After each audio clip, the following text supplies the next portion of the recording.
বিয়ের জন্য সবথেকে ইম্পর্ট্যান্ট হয় বিয়ের ভেন্যু আর মেনু।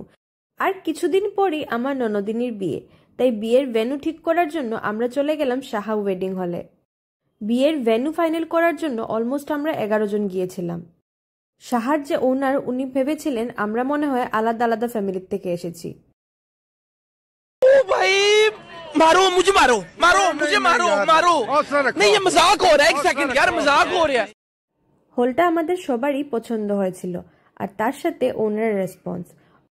তোমাদের যদি এই সাহা ওয়েডিং হলের সাথে কোনো পার্সোনাল এক্সপিরিয়েন্স থাকে তাহলে আমাকে কমেন্ট বক্সে নিশ্চয়ই জানাবে। তারপর সবাই মিলে শুরু করলাম হল দেখা, কোথায় মেয়ে বসবে, কোথায় ছেলে বসবে, একদম সবকিছু ভালো করে দেখতে হবে। হলটা দেখে মনে হচ্ছিল খুব বেশি দিন হয়নি এটা বানানোর। এমনিতেই ওয়েল ডেকোরেটেড ছিল, খুব বেশি করে আলাদা ডেকোরেশনেরও দরকার নেই। এই সাহা ওয়েডিং হলটা ছিল হাইলাকান্দি রোডে। তারপর আমরা গেলাম খাওয়ানোর জায়গাটায়। যে কোনো ওকেশনে গেস্টদেরকে ভালো করে খাওয়ানোটা ভীষণ একটা ইম্পর্ট্যান্ট পার্ট।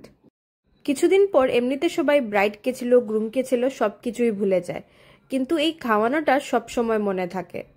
আমাদের ইচ্ছে ছিল সবাইকে বসিয়ে খাওয়ানো হবে। বুফে সিস্টেমে সবাই এতটা কমফোর্টেবল নাও থাকতে পারে, তাই আমরা এই অ্যারেঞ্জমেন্টটা করেছিলাম। এটা হলো গিয়ে ছেলে বসার জায়গা। আবার শুরু হলো আমাদের রাউন্ড মিটিং। মেনুতে কি কি থাকবে, গেস্ট কতজন থাকবে, এইসব নিয়ে ডিসকাশন। ওদের এত সিরিয়াস ডিসকাশনের মধ্যেও আমাদের গসিপ কন্টিনিউ ছিল।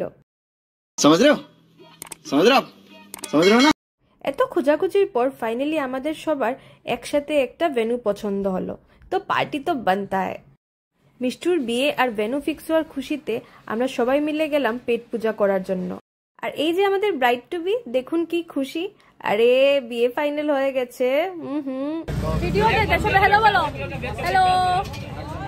দেখি কন্যা কই আমাদের ব্রাইড টু বি, ব্রাইডের ব্রাদার জিজু আর ব্রাইডের আরেক বৌদি আর ব্রাইড আর হলো ব্রাইড।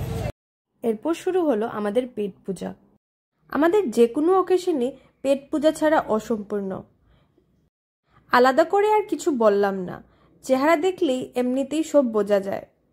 আমাদেরকে বলা যায় টিপিক্যাল খাদ্যরসিক বাঙালি।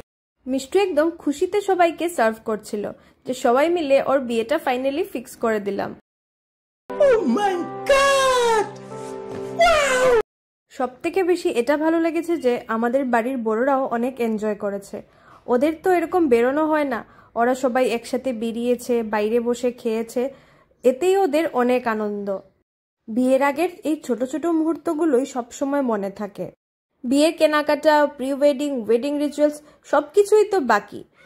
বিয়ের হই হুল্লোড়, ড্রামা, এগুলো যদি মিস করতে না চাও তাহলে এখনই আমার চ্যানেলটাকে সাবস্ক্রাইব করে নাও।